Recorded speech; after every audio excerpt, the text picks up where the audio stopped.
I'll start off with you, Showtime Shawn Porter, but you know it's that time. I got to ask, if you don't have one, that's fine. But Shawn, I want to know from you your prediction on how do you think it's going to go down on Saturday, July 29th?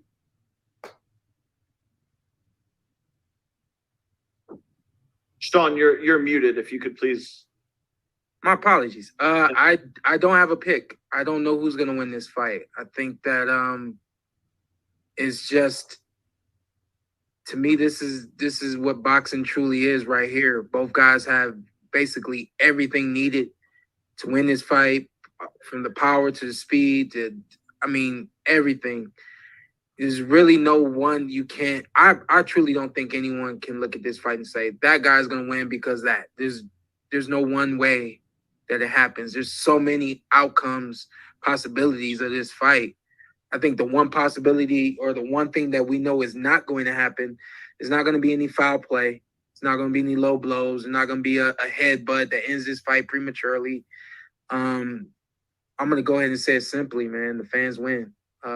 Boxing purists especially win in this one. Shawn, we appreciate it as always. Kell Brook, how do you think the fight is going to unfold on Saturday, July 29th between Errol Spence Jr. and Terence Crawford? I honestly don't know. I'm on the fence also. One day I'm saying Crawford, the next day I'm saying Spence. It's one of them. There's a small, very minute margin between both of them. They're both unbelievable fighters. And like Shawn said, the fans have got, going to get the best of both fighters at the right time. So it's going to come down to the night. We're going to wait and see. A true 50-50 fight. Virgil Hunter, have you thought about how the fight might go?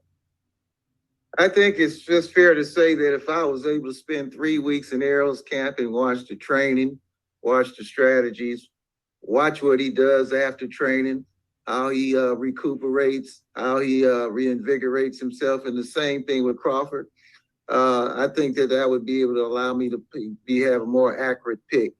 But I think that I'll be more settled on a pick during the week of the fight, watching the mentalities and the attitudes of the fighters, and particularly on that scale. I think in this fight, that scale is going to say a lot because both fighters are in their 30s.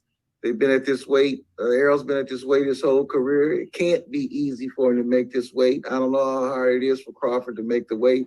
I think down in that Vegas heat and training in that environment, I think it's going to be a factor. And of course, the rehydration process. So I'd have to be subjected to each fighter's mental makeup over a period of time to see the mental and concentration and the mental fortitude to be able to make a pick at this time. At this time, I'm just going to enjoy the fight. Hope to get there, see it live. It's just a great fight for boxing. All right, and I will end it with Stephen Breadman Edwards. Breadman, do you have any inkling as to where the fight might go on Saturday, July 29th? He's going to tell us. He can decide now. He's going to pick one. He's going to pick one. No, you know what, Kell? I honestly don't have a pick right now. That's the honest truth. I think that my prediction is we're going to have a fight of the century. I think it's going to be a great fight. I wouldn't be surprised if both guys hit the canvas. I think it's going to be a great fight. I don't have a pick, though. I think it's so close and there's so many little things that you guys know in the gym and things like that is really, really hard. Anybody who picks this fight with a bullet real early is because that's what he wanted to win. And I'm more like, I'm objective. I got a relationship with both teams. I'm happy for everybody that's involved. And I really don't have a pick right now. I just think it's going to be a great fight. I am curious of one thing, though. I want to see where Earl rehydrates to. Because I watched that Danny Garcia fight. I don't know why I sit up in the middle of the night and I watch fights. I watched the Danny Garcia fight. And Earl looked skinny that fight. If you look at his body real good, he didn't fill out. Danny was like bigger that fight. Shawn, watch that fight and tell me what you think about Earl's body. He looked like talking about. I remember seeing that now. He looks like he was in like the 150s. That's what I saw in that fight. I saw a guy that didn't get into the 160s from 147. And y'all guys are big, man. Nobody tells what they walk around.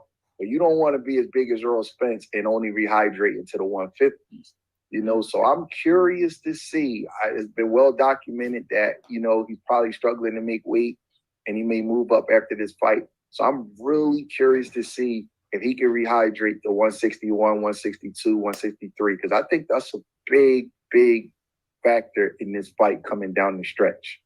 Mm.